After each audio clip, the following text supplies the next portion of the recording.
From the late 90s, early 2000s, and mid 2010s, Pixar has produced hit after hit of successful original stories. But has the studio lost its touch in the last few years? Hey, what's up, guys? Alan here. Welcome to another episode of Thoughts on This, where I, or we, rather speak out our thoughts.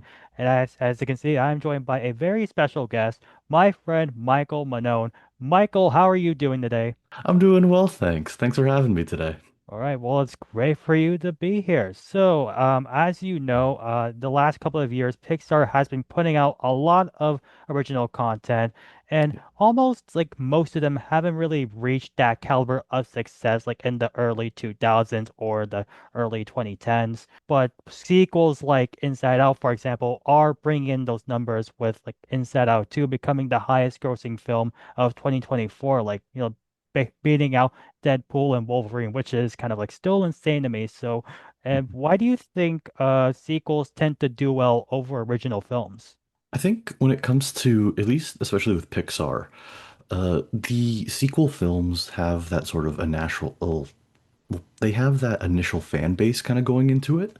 So you have movies that people either grew up loving, and so seeing what those characters are doing and kind of a little bit later and what their story is a little bit further, I think that sort of gets people excited to see what's going on and continuing their story and their journey. But I think some of the more recent ones have leaned a little bit lower in comparison to some of the original ones.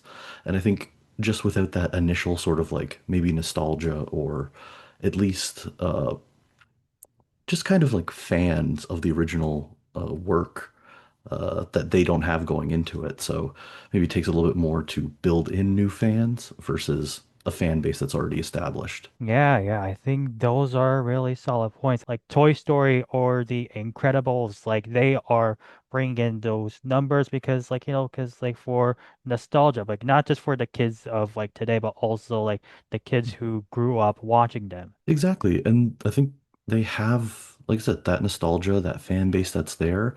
Plus, like the characters are usually very well written, and the stories that usually accompany these characters are very well perceived and very well written. When we see that name, we see that brand, we expect to like see something good, and that's going to be make us happy about it. Yeah, exactly. And thank you for that. And it is an honor to have you here. And today Yeah, we're actually going thank to be you. talking about some of these like original films that like Mhm. specifically the ones that came out in the last few years since the pandemic era. So Michael, are you ready? Yeah, I'm ready. Let's do it.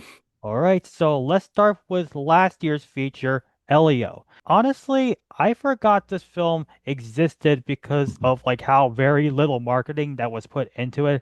And what didn't help is that it got overshadowed by K-pop Demon Hunters, which was an amazing film. I loved that film. What's funny is that it also had little marketing and was released on the exact same day. Why do you think that despite not having much marketing, it was released onto Netflix that film did better than a film over like that was released in theaters. I think there can be a mix of a couple of things with that.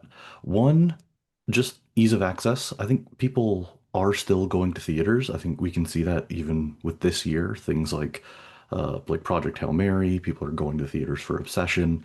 That's going on. So the big films that are really getting that, I guess, word of mouth spreading amongst pop culture, people are going to see films. But sometimes when it comes to a movie that's directly onto a streaming service, it's really easy just to be naturally scrolling through at home. Maybe just like, hey, I have some time, might watch something before bed, or just how I wind down, turn on Netflix. So it's easy to see if there's a new movie, hey, let's check it out. And it's easy to recommend because if someone else has Netflix, they can just log into their account or just open it up the app and then start watching. But I think what really did it with K-pop Demon Hunters as opposed to Elio is the overall story.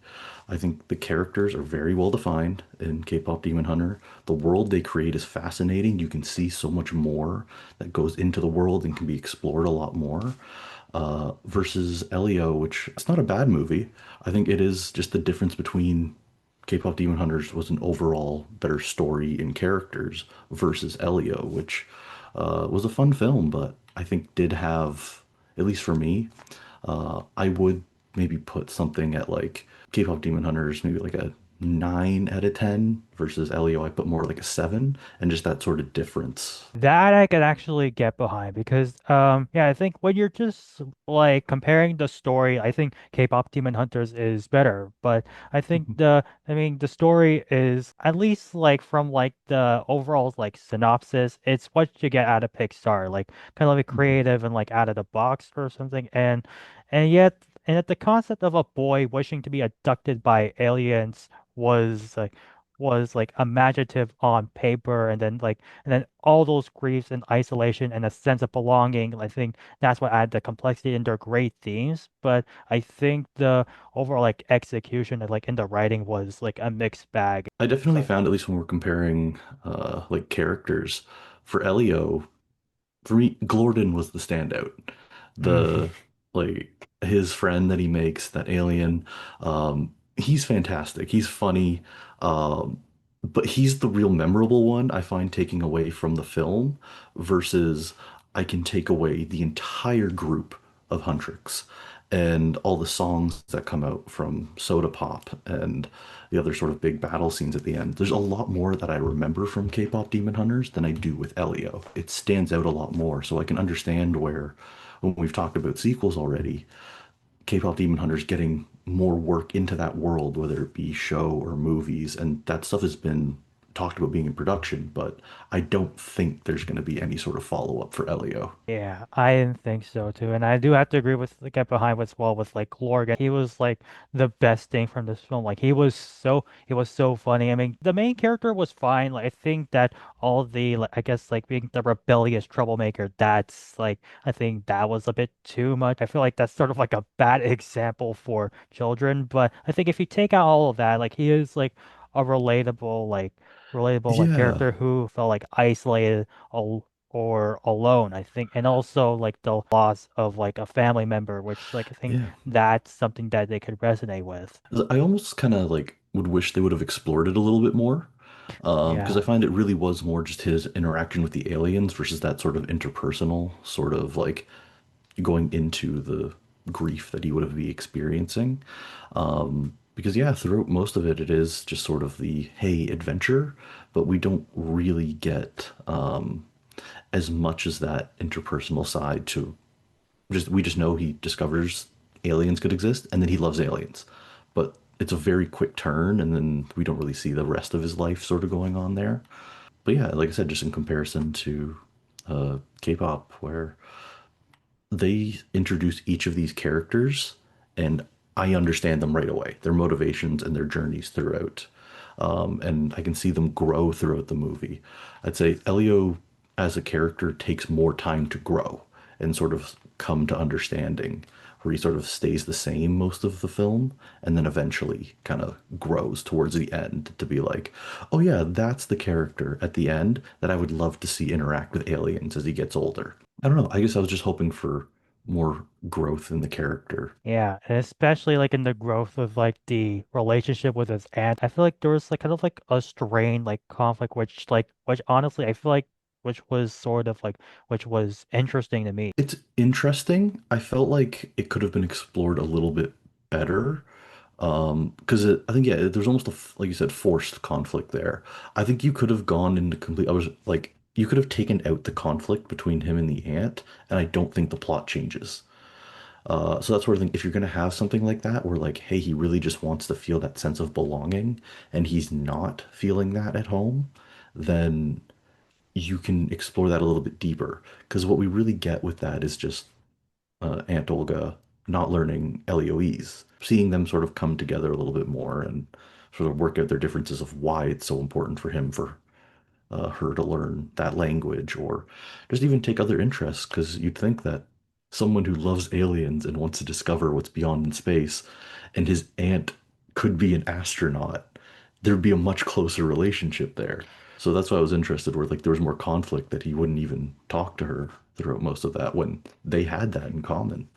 Yeah, like they both love like space. I think like that also could have been like something to like explore there in terms of like I guess like character like dynamics and like relationship dynamics rather. But Yeah, and at yeah. least use that as a bonding force for them throughout the film. If they do start with conflict, they sort of realize they have this in common, but maybe go about it in different ways. So, Yeah, I definitely agree. And now let's talk about like a little bit of like the visuals because mhm. yeah, because of course K-pop Demon Hunters is was like spectacular, I would Yes. say. Yeah, but I feel like but Elio has like his like charms as well because I feel like a lot of people like didn't like appreciate of like how visually stunning it actually is. The Communicord, like that was eye-popping to me. People are going to recognize K-pop Demon Hunters for that animation style that you've seen in like Into the Spider-Verse or Oh yeah. in Puss in Boots: Last Wish. It's Yes. such a good animation style, like So good. gorgeous. Or But I think with Elio, you do because you are playing with the aliens and sort of like all that world that they're in there. Oh, I'm forgetting the name of the ship that the aliens are on. The Communiverse, was it? yeah, I think that's what Yes. it is. Yeah. Like that environment, like especially the scene when Elio's exploring it for the first time, fantastic visuals. And Hmm. getting all the unique character designs, everything feels like they're their very own distinct species from different places. That is a very, I say, underrated part of the film as well, that they are unique aliens and they have their own unique biomes. Even the technology of how they communicate with the little disc and that they have, Yeah. that's something that could be really explored. Yeah. From like a visual standpoint, the little subtle visual cues, it was done really well. I definitely agree. Like I thought it was artistic and like artistic on like kind of like a cinematography standpoint because it's just so mesmerizing to look at. And I think it's the character designs for each of these like aliens. It looks like it kind of matches their personality. For example, like get like Lord Grigon, like he looks like this like big like scary guy. And my personal favorite like Questa, which I don't know, I thought she looks like gentle, but also she kind of looks, I guess, like beautiful for like an alien. I'm not sure. It's I will say, yeah, the with all of them having to get into that sort of mech suit, it kind of reminded me of like Gantu from Lilo and Stitch. Oh my Almost God. like Oh that's my what they kind of God. like each one reminded me of. Of course, like K-pop Demon Hunters is gonna be like the better film, but I think like um this I mean it had its like flaws, but it is an example of like of Pixar like attempting to like create more original stories because I feel Yeah. like it's like they are listening to like the criticism of like Hollywood as of late that they're relying on like sequels or remakes and then this is like them like nope we are still capable of like trying to produce original stories. Yeah, keep coming up with those ideas. I think it's not a bad thing to mix in original idea versus sequel every now and then. Because if you have a story to tell within the characters that already exist, yeah, keep telling their stories and see how it keeps going. But there's a lot of Pixar films that do have great original stories, and you can see it from their catalog. They're very good at coming up with ideas. Now let's fast forward to this year and talk about Hoppers, which was released in theaters back in March and made available on Disney Plus this month. So before we share what we thought about it, I want to know like when you first heard about this, how high were your expectations? So when I first heard of the movie, um, I think it was like it's Pixar. Hey, it sounds like a fun concept. Um, I'll probably see it eventually. But I think when it came out and I started hearing the positive reaction from it, seeing reviews of people going like, "Hey, this is a really funny movie." It's like seeing kind of public perception of it. That gave me higher expectations going into it than other ones. I'll definitely say in comparison to Elio, where I had just seen commercials about it, basically being like, "Oh, that's some funny scenes from some trailers." This one, here, seeing the trailers, but also seeing people's reaction to it, and even having friends that were just like, "Hey, you should go see this. It's actually a really good movie." When I first heard about it, like I mean, I was interested, like, and I did had some pretty high expectations, like because of like the concept and of course its original story. And they had me on like the surprisingly stacked cast. Like you got like names like SNL legends in there, and And Meryl Streep of all people, like I can't believe they managed to get like her to voice a character in a Pixar movie. At first, it sounds surprising, but I feel like at this point, Pixar has such a high brand name that I'm not surprised they can get anybody for their films.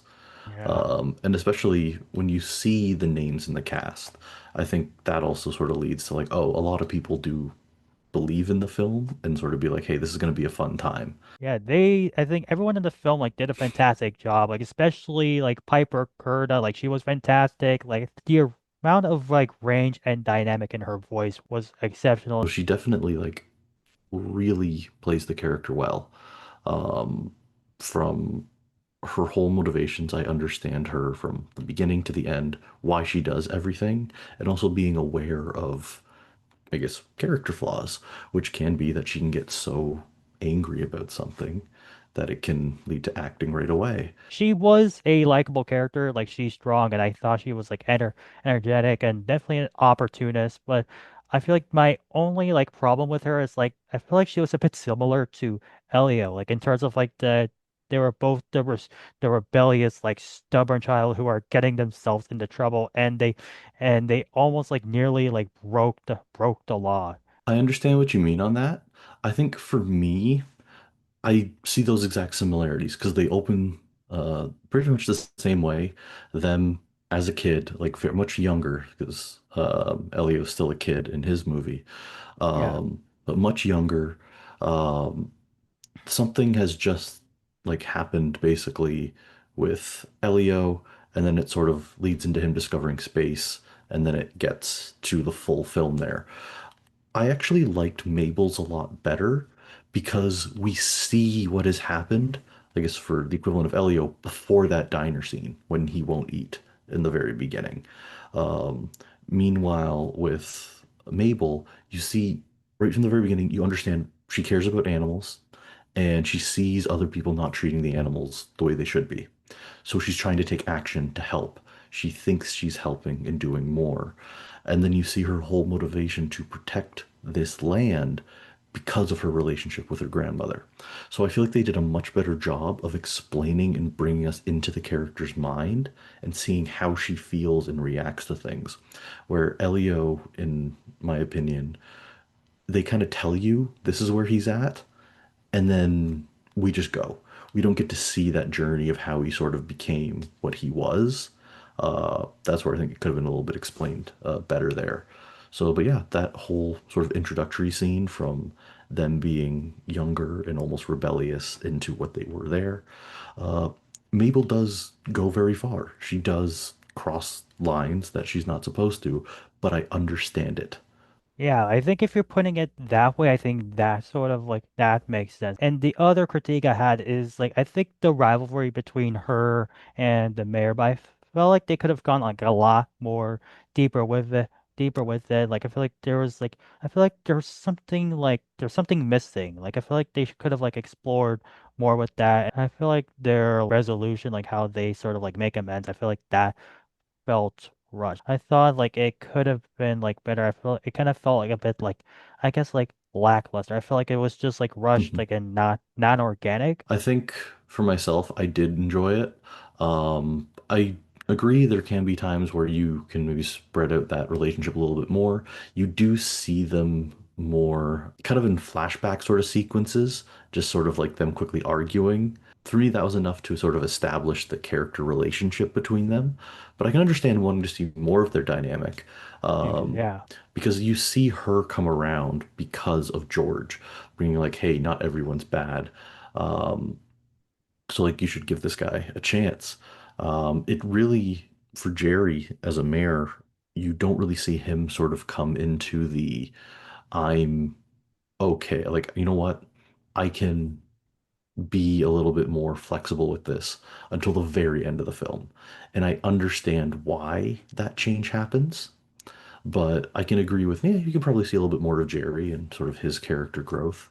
But I think the focus was more on Mabel and her relationship with the animals. Yeah, 100%. And the premise is like, of course, like is pretty much what you could get from Pixar, like bizarre yet imaginative, and it's like Avatar if it was actually targeted towards Yeah. kids. And And they're so aware of it too. yeah, Like they lean into it. They it's make that joke. It's why it's in the trailer. Like, hey, it's like Avatar.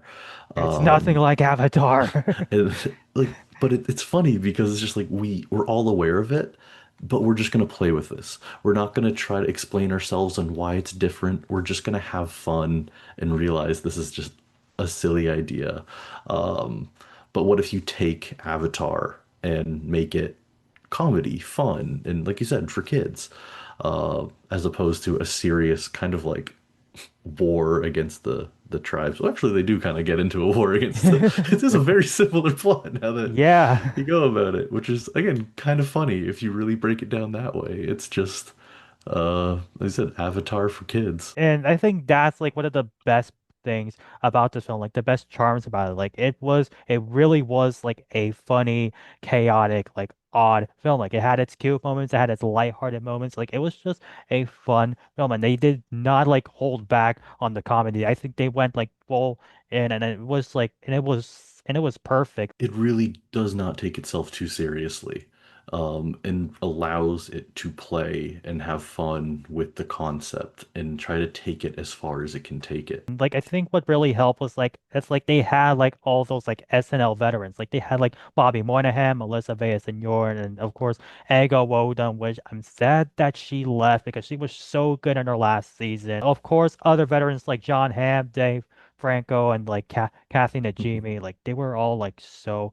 They were all so good in this film. Yeah, and like you get that comedic elements out of them. Every character had the ability to go from a serious moment to just saying something totally in character and totally believable, but funny.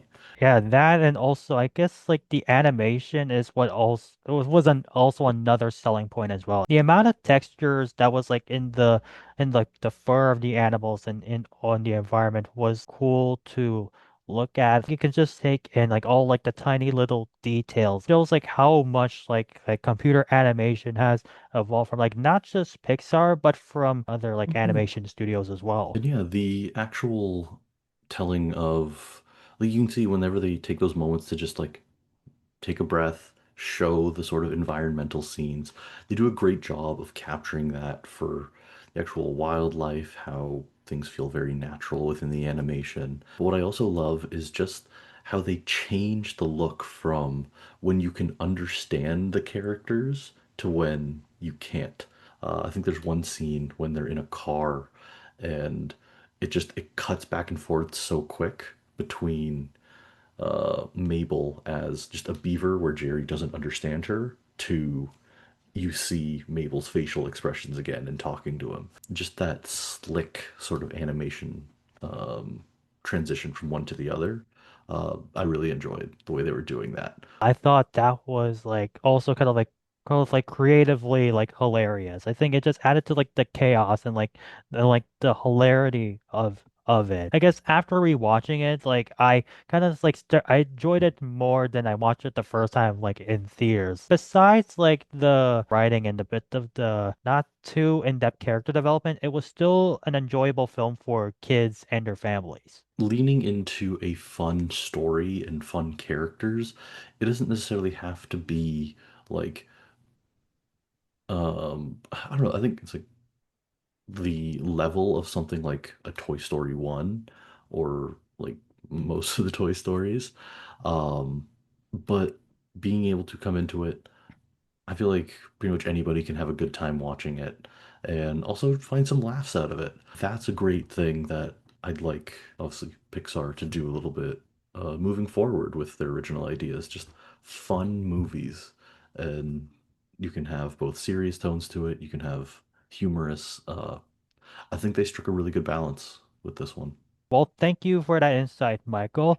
Now let's move on to our final film. So finally, let's talk about the film that celebrated its fifth anniversary this month, Luca. So tell me, how crazy is it that it's already been 5 years since this film came out? Also, yeah, it's I don't think of it as being like 5 years old.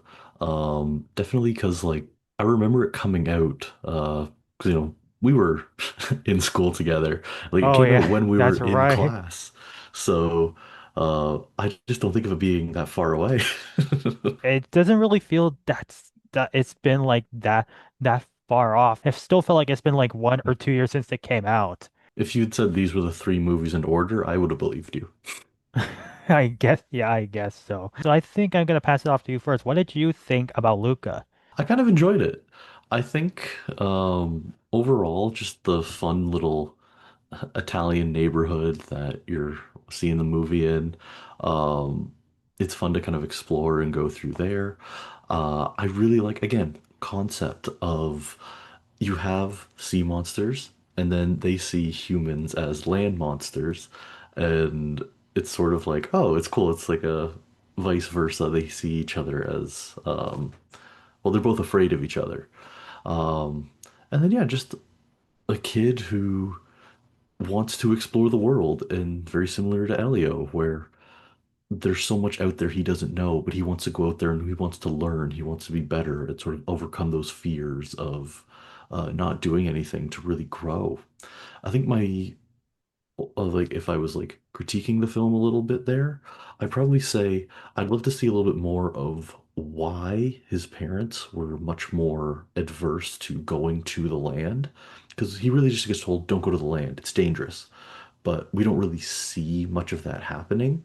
Otherwise, just kind of exploring things a little bit more.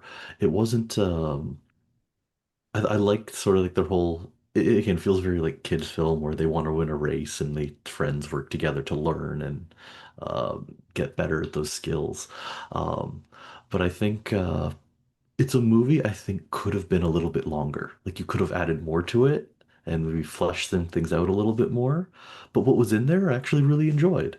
And I can also kind of get behind what you said about like the parents, like not about the parents not letting Luca like on the surface because I feel like yeah, I think if they could have Yeah, like went into like the possibility of like maybe like something traumatic while they tried to like go up there or yeah, something, I like think that would have been something happened and like maybe that's why they don't want to. Especially it's interesting because his grandmother says at the end of the film she goes often. And so like do they not notice her going away? Like especially because they all live in the same house and she's very much like, yeah, it's fine and encouraging for him to go do it. So why is she so okay with it and then does go frequently, but his parents are absolutely against it, but don't realize that the grandmother is going frequently as well. So that's something that I think can be worked out a little bit more. I think it would be like a little bit more like compelling. I guess if they could also kind of like dive deep into like more, but I guess like the feud between like Julia and Ercole, they have like such an interesting rivalry. But I thought like maybe they could have like explained that a little bit. Yeah, I think I can go a little bit further. Like, you kind of get the gist of he wins this race all the time, but why Yeah. is he constantly allowed if he's like too old for it now? Like, why is he still allowed to keep racing? They just kind of let him. Now that you actually said that, yeah, I didn't think about that because like, wait, if he's too old to be in the race, then like, why do they allow him to still be in? And now I feel like I that thought like kind of like crossed my mind. Why didn't they like explore that? Like, why did they allow him to be in the race if he's like old enough? If he's Yeah, like like if it older. was something where like, I don't know, a family member was the one putting on the race or something like that. Something as simple as just being like, yeah, I'm gonna let my kid keep doing something he likes. Yeah. Um, it's an easy answer. You don't need to go too much deeper into that. Yeah. Um, And that's what I mean by like some things could have been added to help make the film elevate a little bit more. Because, like I said, the actual stuff they showed, I think with them sort of in their rivalry, in the actual race, their training, I think was done really well. And you understand who he is as a character. But just adding that little extra context of why he's allowed to keep going. Why is it so important for him to keep winning at this race? I think, yeah, stuff like that, the little things would have, I think, definitely elevated the film a little bit more. I totally agree. And the fact you said like, oh, because like a family member runs it, yeah, that's exactly what I thought of just now. This would have been like interesting if like let's say if it was like his dad or his mom, like even though they don't actually like it was they were not actually like mentioned in in the film that they will be the ones who own like I guess like the entire town or the race. Yeah, like it's named after his family or something, or Yeah, yes. um, like yeah, that would be, and it's such a small thing that it can be kind of just thrown in. You can understand, okay, I get why this is something important to him, or why he's allowed to keep doing this. Otherwise, then it's just like, is this bullying the organizer, like the adults, to basically let me in, and even they're afraid of him? I think that would have been so much more Like, like even if they compelling. Yeah. showed that, like he's just like such a like jerk to the organizers that they just give in every year. Yeah. I think they also could have added that the fact that he's rich or something, because like Yeah. yeah, because like if you really look at him, like he's dressed also like fancy and the fact that he was worrying about like the most like petty things like his like Yeah. that wool thing that he's His got, even though what the scarf yeah that his sort of got on, that like yes that's like something he really cares about, the way he looks, the way he treats his Vespa, that it has to be like pristine, no one else is good enough to look at it. He has that sort of like snooty, pretentious vibe to him. it's like rich people problems, you know. Yes. All right. Let's talk about some of the like the other characters. I think for me, like the standout, like is no, like what hands down Julia. Like Yeah. she's like definitely one of the best. You can tell that she's clearly stands out from the crowd. She's fierce, like she's confident, and honestly, kind of like relatable to like I guess the underdogs out there. And like Yes. her like her catchphrases or her like one-liners were like the best, They're delivered so well. You right? see, she is this fierce character who is fearless and wants to go out there and like basically show she's not this weird kid, but you also see that insecure side of her.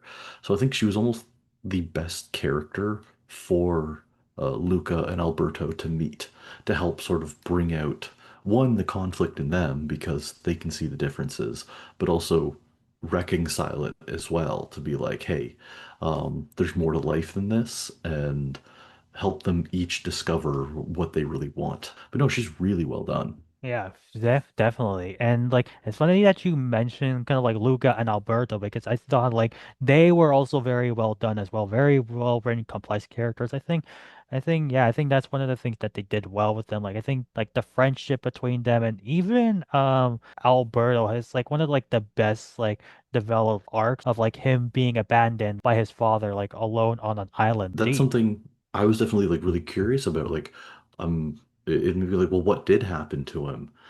Because that arc of him being sort of confident and you sort of see it, I feel like as a writing standpoint, I started to pick up on the fact pretty early on that, oh, he's been abandoned, and the way he acts about it, um, and the way that Luca discovers it, that it's the days behind the poster, like this Vespa is covering up. Like he's focusing on that instead of the like basically trauma behind it.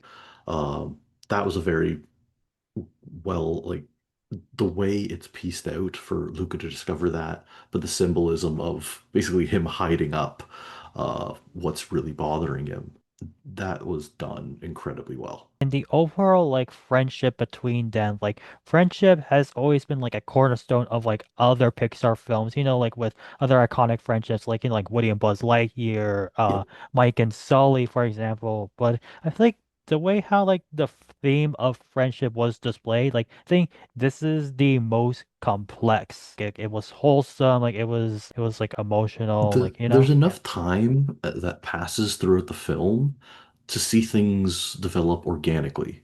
Hmm. It's not like a forced situation where or something happens too quick.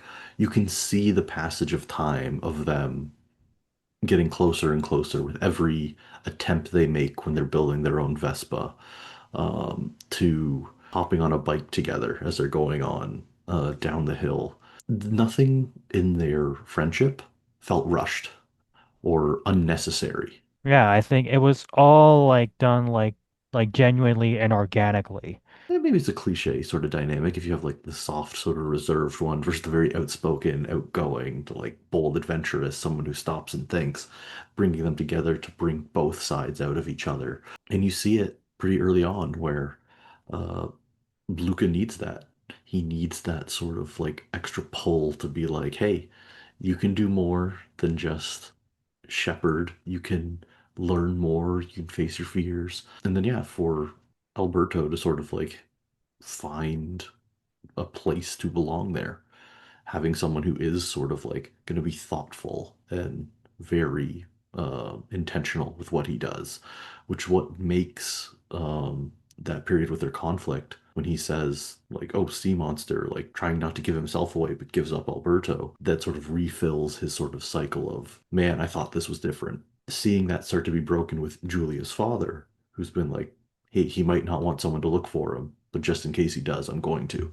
And that is where that sort of cycle stops for him to be so like, hey, he has found a place. It was really well done for uh just him as a character to grow and actually achieve what he wanted, but in a different way than he expected. 100%, 100%. And the voice acting that was done, like from like the child actors, Jack Dylan Grazer and Jacob Tremblay, like great chemistry. I think they bounced off like each other's like energy like so well. It's like they kind of gave off the illusion like they are like best friends. They really, like, yeah, it's what you said, like they're believable. It was great chemistry because they were like these are young kids who are performing. Um, Seeing them kind of take on those roles and uh build it into these like realistic characters. I looked up the cast afterwards, like seeing that like, oh, like uh one of them was in The Room. One of them was in Shazam as one of the siblings Yeah. there, and I didn't realize they were either of those characters. So I only really saw them as Luca and Alberto and their relationship. So I think that was kind of a cool thing, just to not see the voices as other characters, but believe them as the two that were in front of us. And seeing them how far the careers have taken them, like since the film came out, was just like and was just amazing. And also want to bring up like the voice of Julia Emma Berman, like she was like also outstanding as well, and she really like fit in with the other two like we just talked about. The delivery, like you already sound like she is like a professional voice actor, like she was so good. I think that'd be a cool thing to just see more follow-up with her and as she's learning as well, just to well, Julia as a character. The fact that like they've built that relationship between the three characters that you want to go back, you want to see what life is going to be like for them. I think it really is that sort of a testament to their performance. Yeah, 100%. And let's talk about like the visuals because I think if there's Mhm. one thing that Pixar kind of like has always done like pretty well is the visuals. Before Luca came out, like there was Soul and that was amazing. And then this Mhm. film, I wouldn't say it wasn't like that like as deep as Soul, but I think it did had those wow moments, like specifically like in the Italian Riviera, that whole like environment, like it looks like an Italian village. Yeah, like I think it does a great job. One, the water looks really nice just as they're swimming, going in and Yeah. out. Um, Great scenes through there, but it's a very pretty town. And just sort of like, because I believe it's supposed to be like not quite modern day for Italy, but just maybe like old school sort of villas, small town, sort of what you'd picture that. And I think they capture that vibe. It's just a small coastal port town. Just as they're exploring through it, whether it be just riding their bikes or going to them playing football, just kicking around in the little square there. It feels like a lived in town. I agree, and I do want to go back to what you said about the water. Like, I love what they did with it. Like, it Mhm. is a fantastic job with the effects. Like, it was like great balance of realism and artistry. It looks like something I would want to like swim in. I don't, I don't, Yes. I don't know why. It's there's something about that like pristine blue water that it looks clean, it looks refreshing, Breathtaking, but yeah, just refreshing. I see what you mean. Where it's just like wanting to go out and actually swim in that little villa or swim in that little seaside area. Hmm. It looks like a great time, especially those little smaller beach areas. I can see just, spending an afternoon, spending a day, just relaxing on the beach in the little port town. Oh Go yeah. out, swim, have some fun. You can go back to the little shops, eat afterwards. And the fact that well, the director Enrico Casarosa is Italian himself, like I feel like you can feel like his culture and like his vision like shine through in this film. Like it made this film like special and authentic to him. It was crafted with a lot of care. They had a vision for what the town was going to look like. They had a vision for what these characters were going to look like and interact with each other, how the economy of their town is with Julia's father, like collecting fish and basically selling them and how they're going about that. Everything was very intentional. Props for really bringing that sort of Italian heritage into the movie. Yes, and this is the film that got me craving for pasta. All the like little like details like in everything, like the buildings, the food as well. It looks like Pixar's Italy. Especially a film that has a lot of food or has that as sort of a central point for animation, and especially a lot of water. It's easy to notice when water effects aren't good.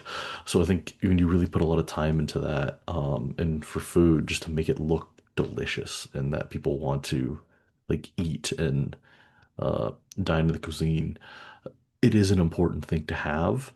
And I really think, uh, yeah, they nailed it. They nailed it like in all of those areas, and also like the changing of like from like sea monster to human. Like I thought like that was really cool and satisfying to watch. Yes, I like that lore of how they can blend in just by going out. It's this is just is what it is. That's how it works. There's no big explanation to why. I think that's a fine thing. How quickly they could dry off or just get wet and that it would appear.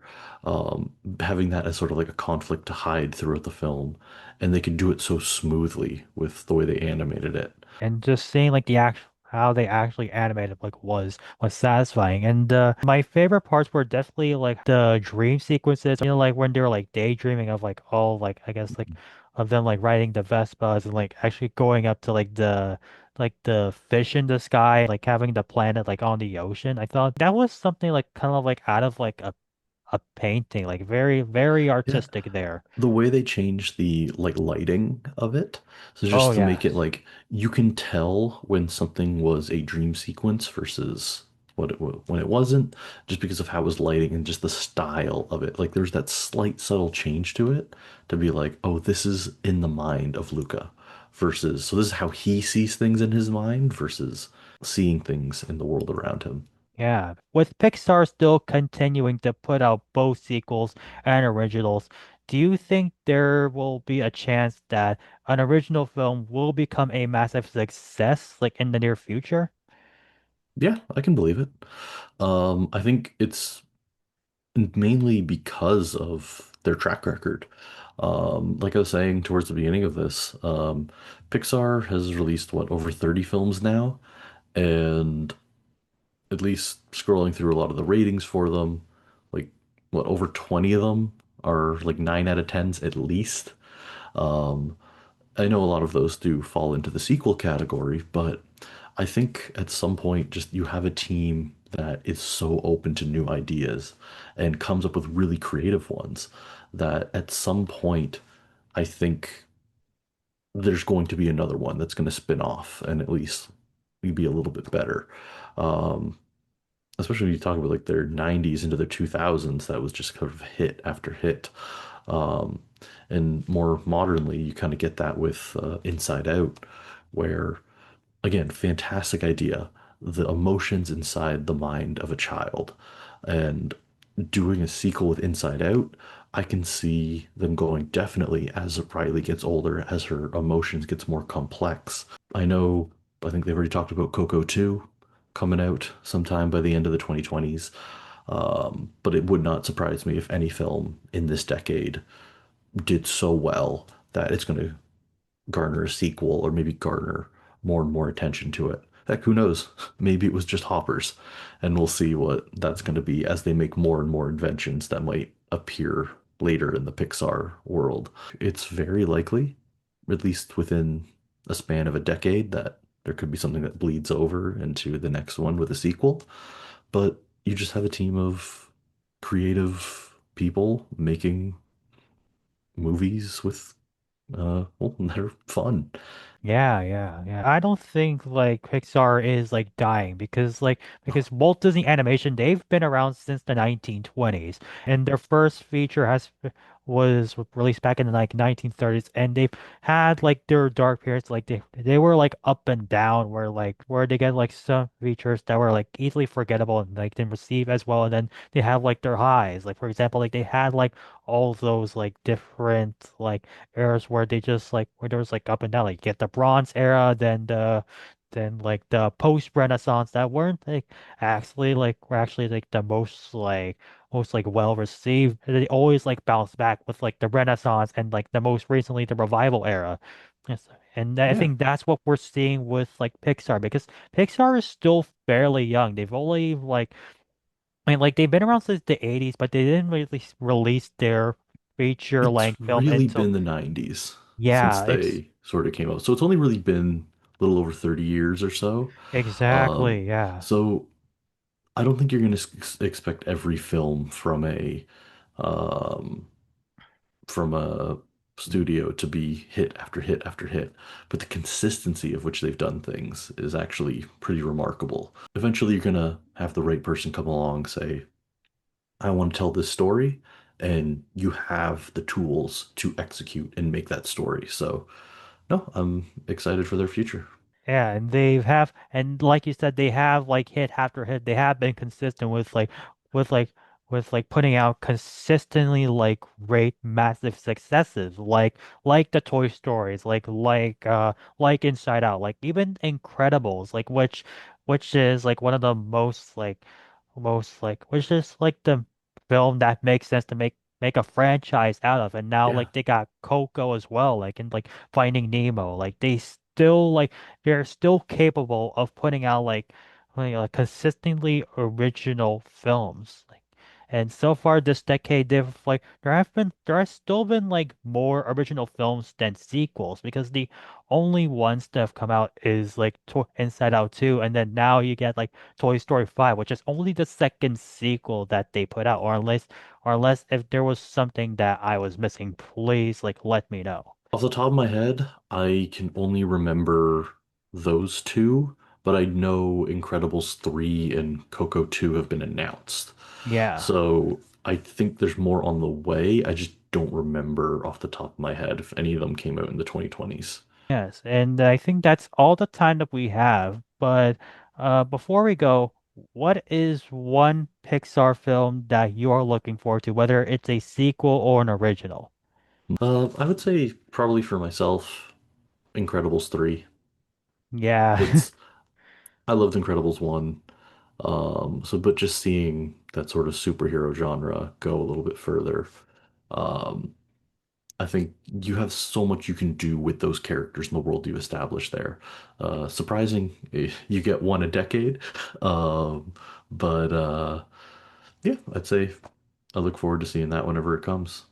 And that is all the time we have. That sums up all of our thoughts. And if you guys agree or disagree, let us know down in the comments.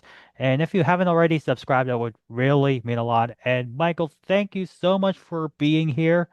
Well, again, thank you so much for having me. I Yeah, appreciate it. this was a lot of fun. Hopefully, we can do this again next time. Yeah, looking forward to it. All right, that is all we have to say, and I hope to see you all next time. Bye.